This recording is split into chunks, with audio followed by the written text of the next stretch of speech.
Okay, hello everyone.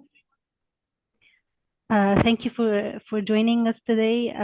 Before we get started, I'd just like to inform you about the webinars and the professional development events that the English Language Center at Paris University provides. We are providing CELTA and Delta and other different webinars. And at the end of the session, I'll be attaching the links for our social media platforms in case you wanted to be always updated with our upcoming events, professional events. Before we start, I'd just like also to introduce Miss Hind and her webinar on navigating lifelong learning pathways. So Ms. Hind is an English instructor at the leading national academy in Saudi Arabia. She's the chair of the TESOL International Professional Development Professional Council and a member of the TESOL International Womentorship in ELT Committee. She's also serving as a TESOL International New Member Guide. Hello, Ms. Hind. It's nice having you today. Hello, thank you very much. It's great to be here. Thank you. You're welcome. Now the floor is yours. Thank you very much. Thank you. So I'm the past chair. I've just completed my term as past chair of the TESOL Professional Council, and I'm based in the Eastern Province, and I'm very happy to be here today. So my session is about communities of practice. It's navigating lifelong pathways, harnessing the power of the 6 C's and communities of practice. So first, I'm going to talk about a community of practice. So a community of practice is a group of people who share a concern or passion for something that they do, or they learn how to do it better as they interact regularly. So being part of this institution right now, this event, it's a community, being part of a community of practice. And the idea of communities of practice was proposed in the 1990s by an educator called Etienne Wegner. He's a theorist and a practitioner, and he's the one who came up with the idea of communities of practice. I'm going to ask you to go to menti.com, and then you can type in the code. If you just type in menti.com and then you put in this code, you can answer the question. Do you belong to any community of practice? And if you do, please name your community of practice. So I'll give you 2 minutes. If you scan the QR code, you'll find the question. First, you need to go to menti.com, and then you can put the code in and answer the question that's there. So you can see it on the top, menti.com, or just by scanning the QR code, it will take you to the question. Do you belong to any community of practice? So you have a number of, I have 3 different options. If you're part of more, you can also put them in one block if you're in more than 3. So we'll just give you 2 minutes, and then we will look at the responses together.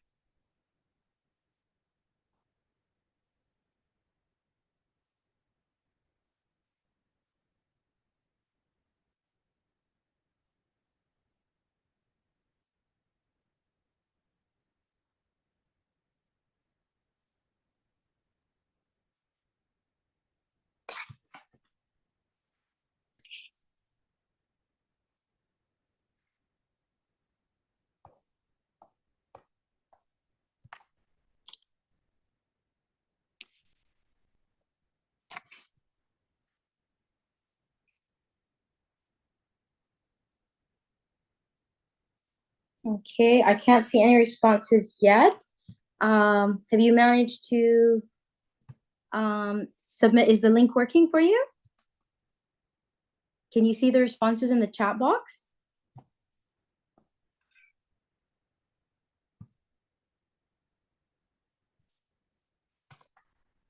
Okay. Please type your responses on Menti.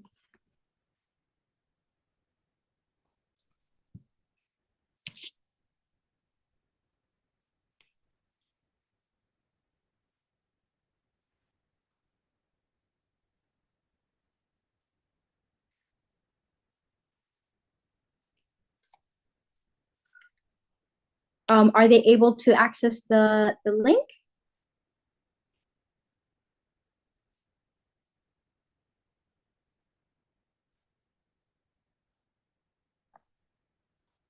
Okay, great. Okay, so I wanted to start by asking, and like any community of practice is a community where people meet to engage. Like I'll give you an example, the TESOL International Association. It's a learning community. What do you know about communities of practice, and which ones do you think are communities of practice? And then we're going to talk about what exactly they are and if your answers are correct. Yeah, exactly. British Council MENA, English. Yeah, exactly. That's a community of practice. If I don't belong to any, well, you're part of this community of practice. If you're not part of a community of practice, it's a good idea to join. And we're going to talk about what I'm going to talk to you about what these communities of practice are and the benefits of joining communities of practice. So I'm just going to go to my next slide. Thank you very much for your responses. So I'm going to talk about 21st century skills and how these 21st century skills are connected to communities practice.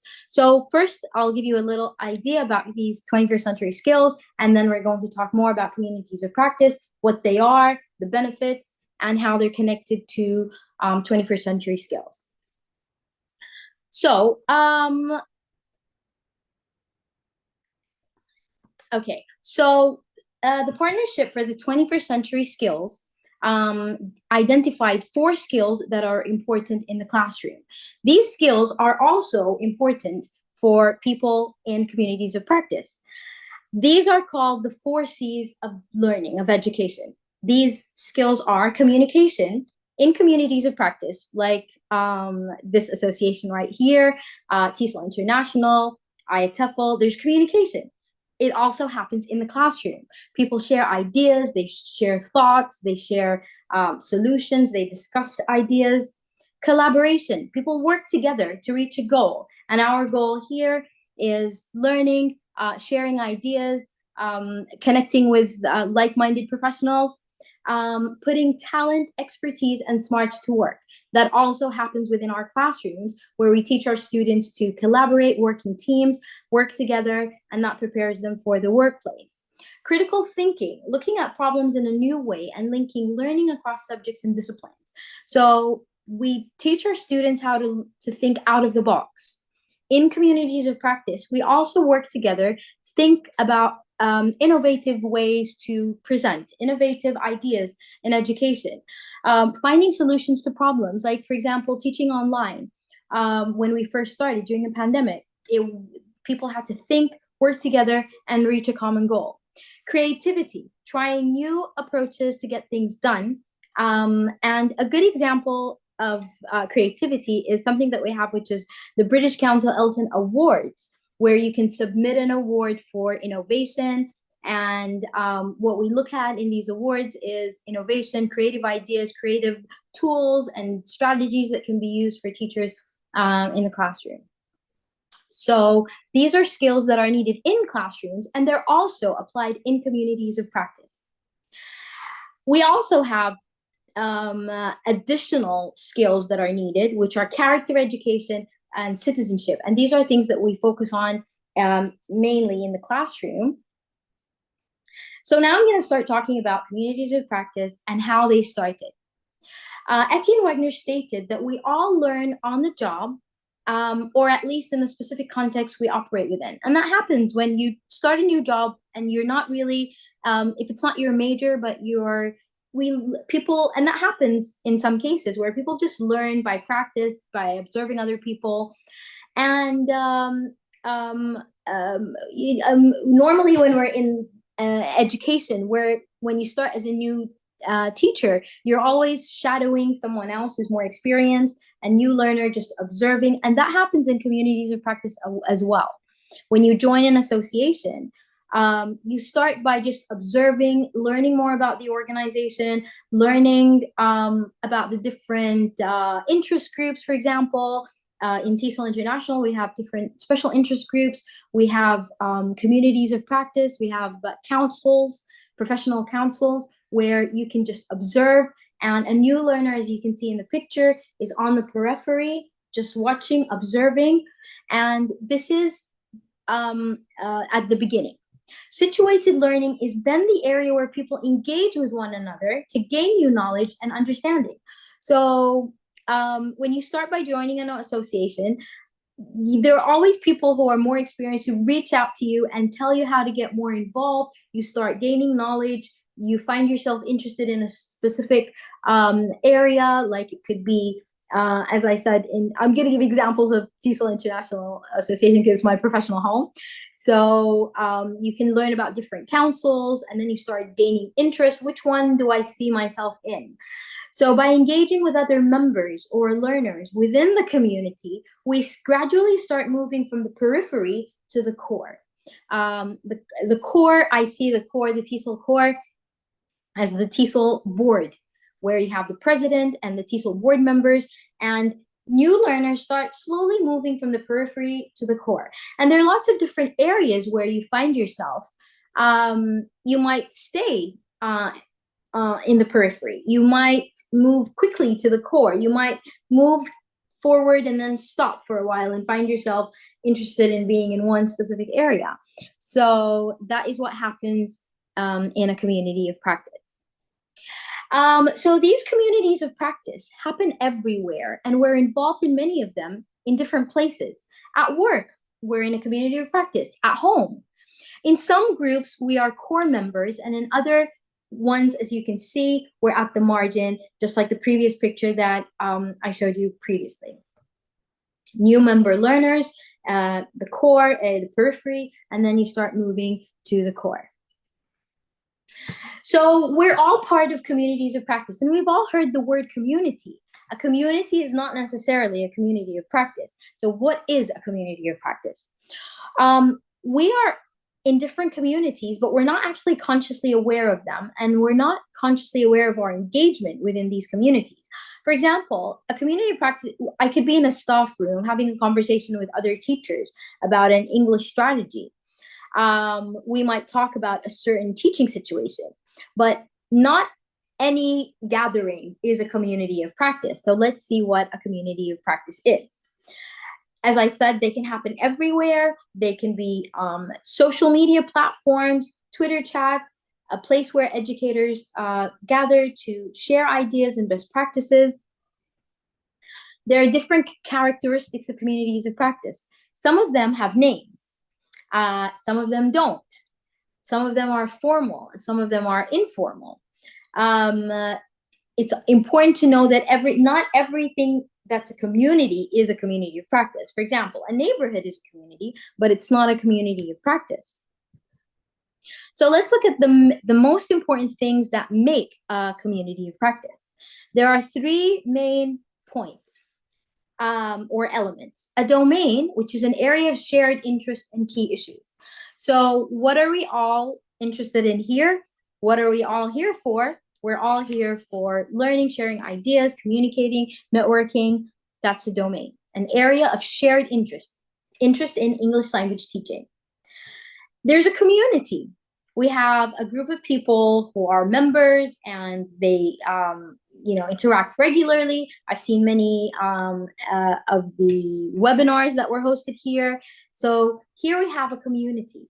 Relationships are built. We discuss ideas. We discuss activities. We learn. We share. So that is the community, the people who are part of the community of practice. And finally, we have the practice itself, which is the body of knowledge, which are methods, stories, tools, and these I'm going to talk about each one in a little more detail.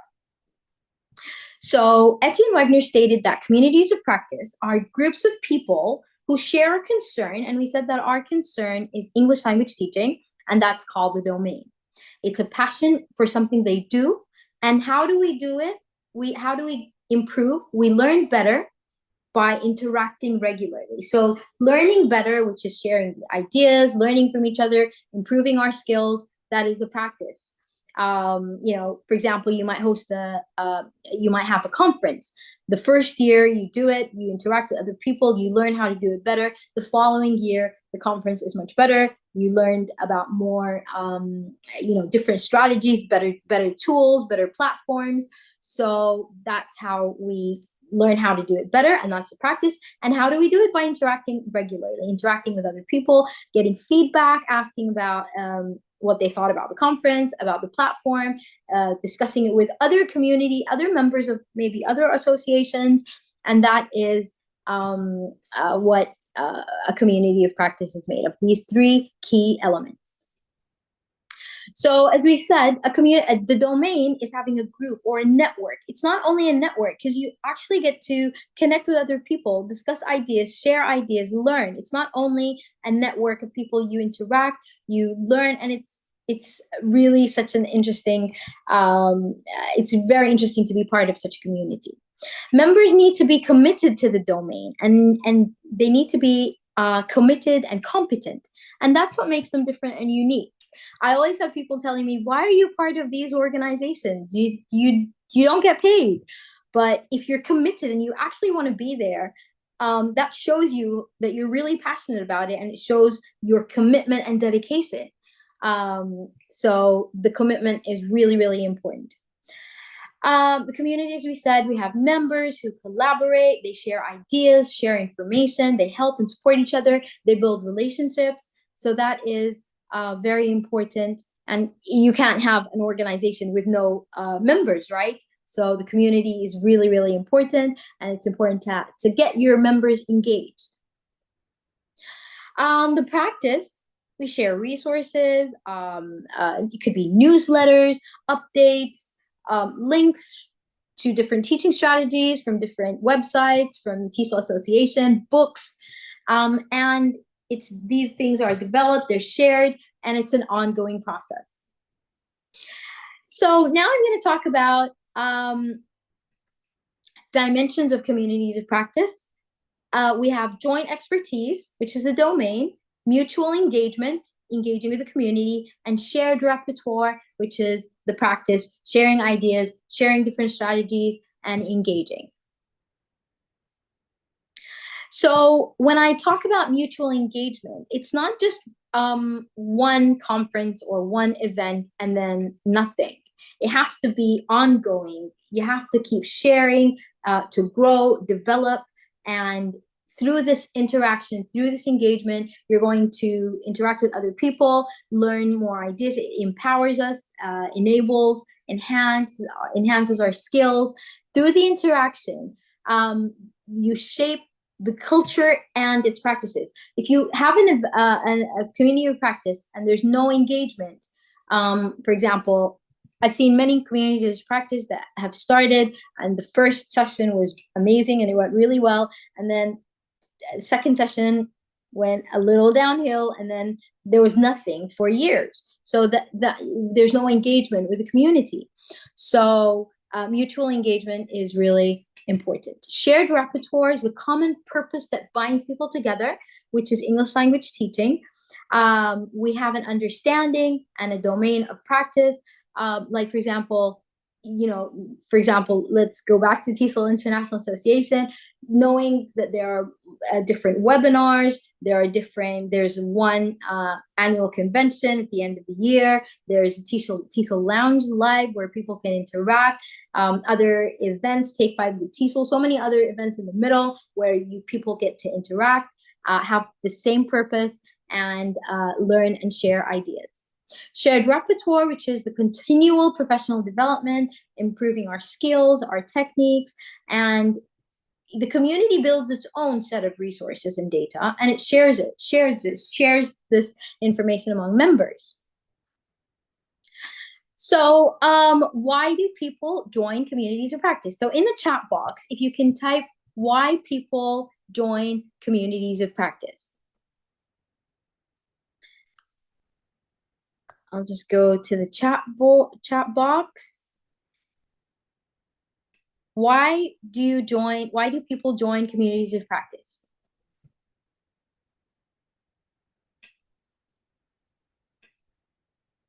Let's have a few responses, please.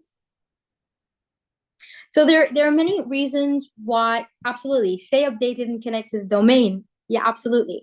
So it's very important to join communities of practice, and there are so many reasons why professionals join communities of practice. It's not only the learning and sharing. There's so many other things. For example, just networking with like-minded professionals, meeting people from different parts of the world, learning about different cultures. That's very important, and it really is very helpful. So creating a support network, and that's what you do. Normally, by attending a conference, this is the place where people get to share information. This is the place where people get to advertise for their own conferences. It's interesting. Every time I attend a conference, I find information about a new conference in a different country. It's an opportunity to connect. It's an opportunity to travel around the world, kill two birds with one stone, sharing knowledge and best practices. If you have any questions that you are not sure about, dealing with difficult students, or a certain apps that you're not familiar with, or you want to learn about, this is a great opportunity to ask people and connect with people who might not have other means of connecting.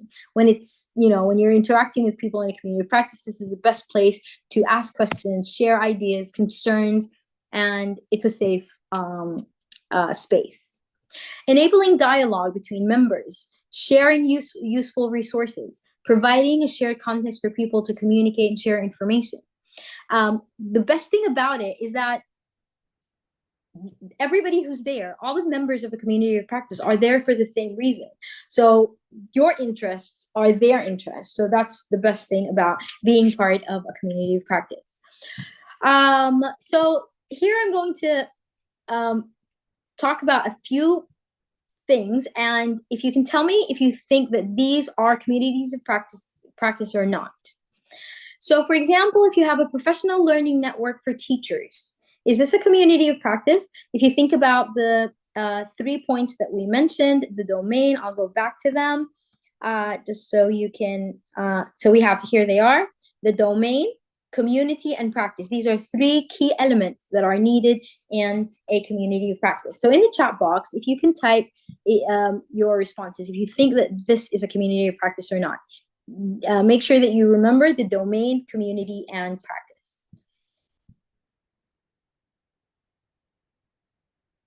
Okay, so we said a professional learning network for teachers. Yes, okay. All right, so I'm going to go back to the app. Yes, you are right. Teachers who participate in the professional learning network, number 1, they share the same interest, which is improving their teaching. They engage in ongoing discussions. They share resources and collaborate to enhance their teaching skills. So yes, that is a community of practice. How about a weekly company status meeting? So if you're in a meeting and they invite staff members and they update them on the status of the company, how things are going, is that a community of practice?